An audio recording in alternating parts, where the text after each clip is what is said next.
السلام علیکم ورحمۃ اللہ وبرکاتہ۔ عالم ارواح سے متعلق ہم نے جو کل بات کی تھی اس سے متعلق کچھ اور سوالات آئے ہیں، وہ بھی آج ہم دیکھنے کی کوشش کریں گے کہ بخاری شریف میں حدیث مبارکہ آتی ہے کہ روحیں جھنڈ کے جھنڈ لشکر ہیں، اور اسی سے متعلق صحیح مسلم میں بھی کچھ روایات آتی ہیں، تو اس پر آج بات کریں گے۔ بخاری شریف میں جو روایت آتی ہے، حضرت عائشہ صدیقہ رضی اللہ تعالی عنہ بیان کرتی ہیں کہ میں نے حضور صلی اللہ علیہ وآلہ وسلم کو یہ فرماتے ہوئے سنا کہ روحیں جھنڈ کے جھنڈ لشکر ہیں، جو وہاں ایک دوسرے سے متعارف ہوتی ہیں وہ یہاں ایک دوسرے سے محبت کرتی ہیں، اور جو وہاں ایک دوسرے سے اجنبی ہیں وہ یہاں ایک دوسرے سے مختلف ہوتی ہیں۔ اور یحییٰ بن ایوب نے کہا کہ مجھے یحییٰ بن سعید نے یہ حدیث اسی طرح بیان کی۔ یہ حدیث بخاری شریف میں تو حدیث 3336 ہے، اس کے علاوہ صحیح مسلم میں بھی یہ حدیث آتی ہے، صحیح ابن حبان میں بھی حدیث 6168 آتی ہے، تاریخ بغداد میں، شرح السنہ میں، کئی کتب حدیث میں آتی ہے، اور صحیح مسلم میں یہ حدیث جس الفاظ کے ساتھ بیان ہوئی ہے، اس کے ایک راوی تو حضرت ابو ہریرہ رضی اللہ تعالی عنہ ہے، جو بیان کرتے ہیں کہ حضور صلی اللہ علیہ وآلہ وسلم نے اسے ارشاد فرمایا، یہ اس میں روحوں کے آپس کی ملاقات میں، امام مسلم اسے لاتے ہیں جنود مجندہ کے ضمن میں، کہ حضور صلی اللہ علیہ وآلہ وسلم نے فرمایا کہ تمام روحیں باہم مجتمع تھیں، یعنی آپس میں ملی تھیں، جن کا اس وقت تعارف تھا ان میں الفت ہو گئی، اور جو اس وقت اجنبی تھی وہ مختلف رہیں۔ اسی طرح امام مسلم حضرت ابو ہریرہ سے اسی طرح ایک اور روایت لاتے ہیں کہ لوگ سونے چاندی کی کانوں کی طرح معدنیات ہیں، جو زمانہ جاہلیت میں اچھے تھے وہ زمانہ اسلام میں بھی اچھے ہیں، بشرطے کہ فقیہ ہوں۔ تمام روحیں باہم مجتمع تھیں، ملی تھیں، ایک اجتماع میں تھیں، اور جن کا اس وقت تعارف تھا ان میں الفت ہو گئی، اور جو اس وقت اجنبی تھی وہ مختلف رہیں۔ تو صحیح مسلم میں حدیث 6584 اور 6585 جو ہے کتاب البر والصلہ والادب میں یہ روایت آتی ہے۔ اچھا، اس روایت سے متعلق علامہ وشتانی رحمۃ اللہ علیہ لکھتے ہیں کہ جنود مجندہ کا معنی ہے جماعت مجتمعہ یا اجناس مختلفہ۔ اب اس کے اندر یہی ہے کہ اللہ نے عالم ارواح میں ہر روح کو دوسری روح کی خصوصیات سے مطلع فرما دیا تھا، یا یہ معنی ہے کہ اللہ نے تمام روحوں کو اجتماعی طور پر پیدا فرمایا، پھر ان کی مختلف جسموں میں متفرق کر دیا، پھر جس شخص کو روح اس کے اجسام کے موافق ہو گئی وہ روحیں آپس میں محبت کرتی، اور جس کی آپس میں موافقت نہیں ہوئی وہ ایک دوسرے سے متنفر ہو گئی۔ علامہ خطابی کہتے ہیں کہ اللہ نے ابتدا میں اجسام کو سعادت اور شقاوت کے اعتبار سے پیدا فرمایا، پھر دو گروہوں میں تقسیم کر دیا، ایک گروہ آپس میں موافق ہوتا اور دوسرا مخالف ہوتا۔ اسی طرح علامہ خطابی نے کہا ہے کہ روحیں بحیثیت روح کے ایک دوسرے سے متفق ہیں، لیکن نوع اور شخص کے اعتبار سے ایک دوسرے سے مختلف ہیں، یعنی کہ جنس کے اعتبار سے تو ایک ہی ہیں لیکن صفات کے اعتبار سے الگ الگ ہیں۔ تو پس جن روحوں کی صفات عالم ارواح میں ایک دوسرے کے موافق تھیں وہ ایک دوسرے سے مانوس ہو گئے اور الفت کرنے لگے اور ایک دوسرے کے ساتھ رہنا پسند کرتے تھے، اور جن روحوں کی صفات ایک دوسرے سے مختلف رہیں وہ روح عالم ارواح میں دوسری روحوں سے الگ رہیں۔ اور اس کا ایک مطلب یہ بھی ہو سکتا ہے کہ جو روحیں عالم ارواح میں ایک دوسرے سے مانوس تھیں وہ اس دنیا میں آنے کے بعد جسے عالم اجسام کہتے ہیں، جسموں کا عالم، اس میں بھی ایک دوسرے سے مانوس رہیں۔ بہرحال علامہ ابو عبداللہ محمد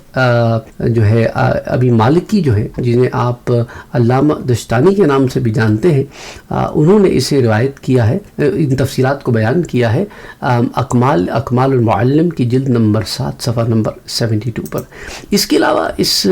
حدیث کی اور بھی بہت ساری شرح آتی ہیں۔ علامہ بدر الدین عینی جو ہے، جو متوفی ہیں 855 ہجری کے، وہ لکھتے ہیں کہ اس حدیث میں الارواح کا جو ذکر ہے یہ الروح کی جمع ہے۔ روح وہ جوہر ہے جو جسم کے ساتھ قائم ہے اور اسی کی وجہ سے جسم میں حیات ہوتی ہے، اور اس حدیث میں جنود مجندہ کا ذکر ہے، اس سے جماعت مجتمعہ اور انواع مختلف ہیں۔ ایک قول یہ ہے کہ وہ اجناس مجنسہ ہیں۔ اس حدیث میں دلیل ہے کہ ارواح جو ہے وہ اعراض نہیں ہے، وہ اجسام سے پہلے موجود تھی، یعنی کہ جسم بعد میں تخلیق ہوئے اور روحیں پہلے سے موجود تھیں، اور اجسام جو ہے، جسم جو ہے وہ تو فنا ہو جاتا ہے لیکن روح اس کے بعد بھی باقی رہتی ہے، جیسا کہ دیگر حدیث مبارکہ میں اس کی تفصیل بھی آتی ہے۔ سنن ابی داؤد میں حضرت عبداللہ بن عباس بیان کرتے ہیں کہ پیارے نبی صلی اللہ علیہ وآلہ وسلم نے فرمایا کہ جب تمہارے بھائی احد میں شہید ہو گئے تو اللہ نے ان کی روحوں کو سبز پرندوں کے پوٹھوں میں رکھ دیا، یعنی تمہارے بھائی سے مراد کہ وہ تمہارے مسلمان بھائی جو احد میں شہید ہو گئے تو اللہ نے ان کی روحوں کو سبز پرندوں کے پوٹھوں میں رکھ دیا۔ سنن ابی داؤد حدیث 2520۔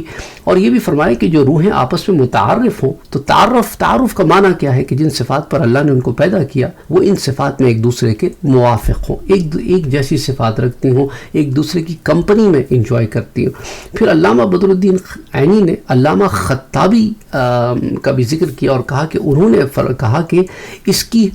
دو صورتیں ہو سکتی ہیں۔ اس میں ایک اشارہ یہ ہے کہ وہ خیر اور شر میں ہم شکل ہوں، کہ جن روحوں میں خیر ہو وہ اپنی خیر کی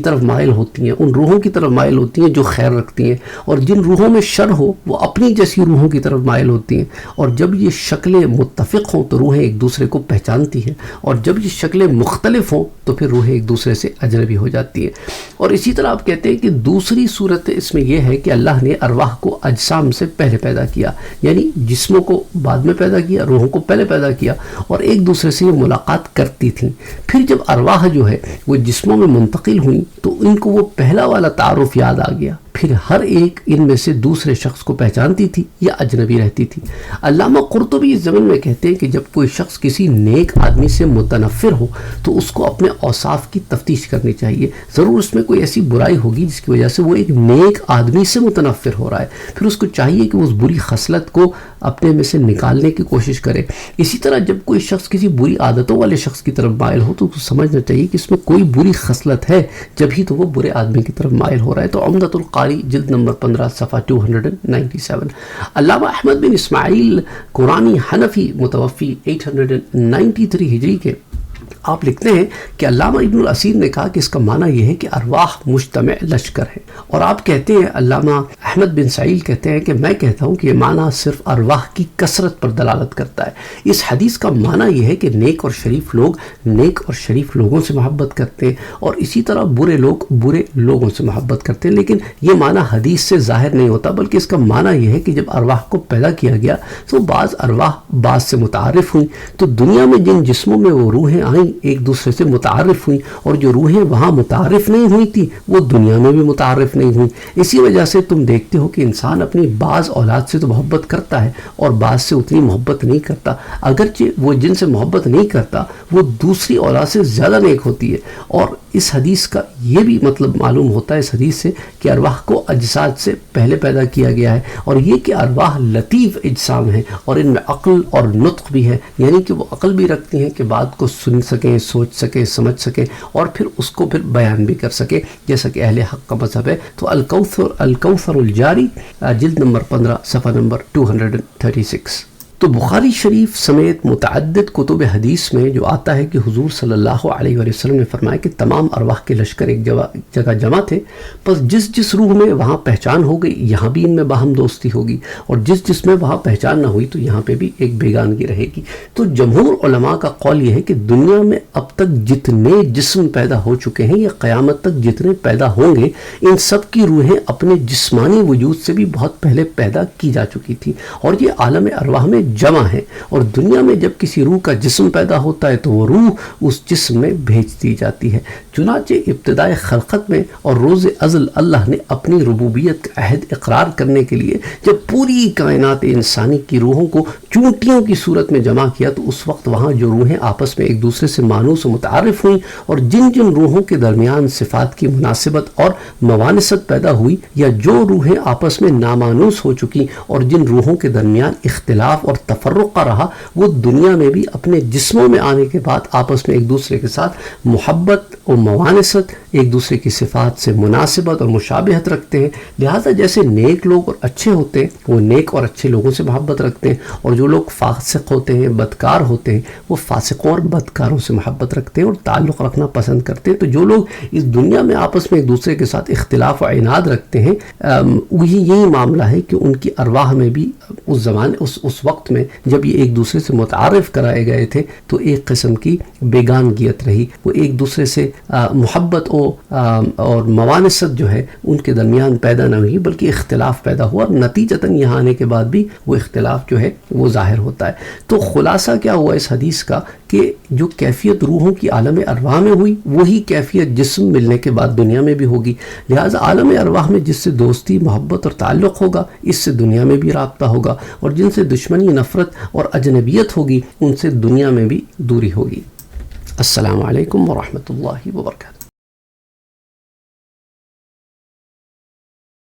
Don't forget to like, share, comment and subscribe to Sayyid Saad Qadri.